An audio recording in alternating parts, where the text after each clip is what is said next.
7 o'clock Pacific time. Finn Pihl likes to do what a lot of 11-year-old boys like to do. He likes basketball, he plays video games with his twin brother, and he hangs out with his guinea pig named Nugget. But there's another thing Finn likes to do that might surprise you. He likes to talk about mental illness. Finn lives with depression and anxiety disorder. He's speaking at a Canadian Mental Health Association fundraiser in Kelowna tonight. Finn Pihl is in our studio to tell us more. Good morning, Finn. Good morning. What is your speech about?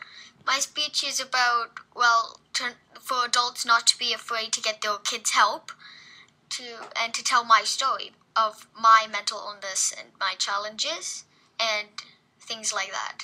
So tell us a little bit about your own experience. What was life like before you knew about your mental illness? First of all, we called it a lot of different things. First of all, we called it the worries, and the worries. Yeah, it was kind of like the worries. Yeah. Next, when I got older, we called it anxiety, because at that time I was seeing a therapist, and I learned a lot of helpful things, but it didn't really stop.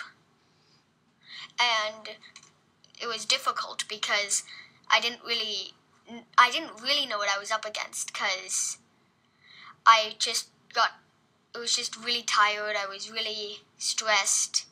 I worried about everything. So. Do you remember how old you were when you first got the worries, or has it always been part of your life? Mainly when I was 4 or 5. How did that affect your life at school, for example?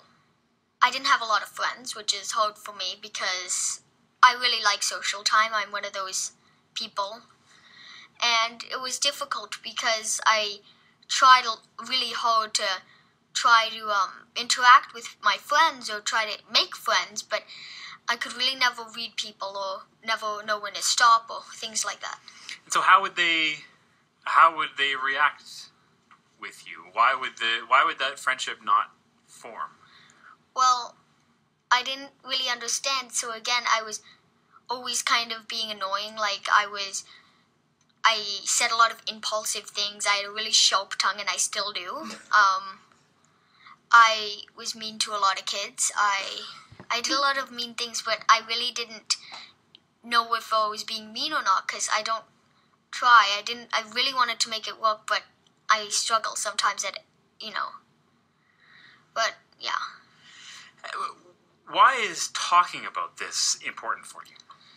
It's important because I want to know that the best thing that ever happened to me is when I got my diagnosis, and kind of that's what the whole speech is based on. 1/5 in kids who have mental illness, only 1/5 will get the help they need. Do you think there are a lot of kids out there? I mean, I remember when I was about 9 years old, I used to pull my hair out. I was so anxious. I pulled big clumps of my hair out, and I never told anybody until just now, as a matter of fact. The only people who know that are my parents. Oh. And I remember being really scared. Was that what it was like for you? Yeah, I bit my nails. I did a lot of those kinds of things. So I still, if I'm stressed at school or anything, I still scratch my desk, and there's big indents about how much I scratch, so. You say the best thing that happened in your life was your diagnosis. Tell me about what that was like and how you worked through that with your parents. I finally knew what I was up against, because at first I just thought, everybody thought I was a bad kid, or a lot of kids tried to avoid me, a lot of parents tried to avoid me, even the teachers kind of did, and it really made me upset. And my diagnosis really helped me because I finally knew what I was kind of up against and what I should try and what I should do. And so what have you done? How is your life different now? In terms of how you interact with adults and kids and teachers? Well, it took a long time, but I finally am starting to kind of get people. I have quite a few friends, some in my class, some outside of school. I really enjoy social time. It's way better now because I finally can have strategies to help me overcome these fears. I still have a lot of anxiety. I still have a lot of those kinds of things, but they're easier to fight now. And do teachers treat you differently now? Way different. Ever since they started learning about the anxiety and things like that, then they started becoming a bit, softer around me. Is it scary to talk about it? Not to adults. Like, if, for example, when I'm doing the speech, I won't be scared because that room is full of adults that designate a lot of time and effort into doing those kinds of things. So I know they won't make fun of me or do anything. But one of my biggest worries is that if I tell my peers about it, that they might judge me, they might do things like that. And I don't tell a lot of people, but my good friends know, because if they're good friends, then they'll find it out if they spend enough time with me, I find. So only my good friends know. Do people tell you about their mental illness and their struggles with it? Some people, some of the adults, some of the, only a few kids. Most of them are like, just friends more outside of school. But a lot of adults, a lot of people, and I really appreciate it because it helps me just have tips from them.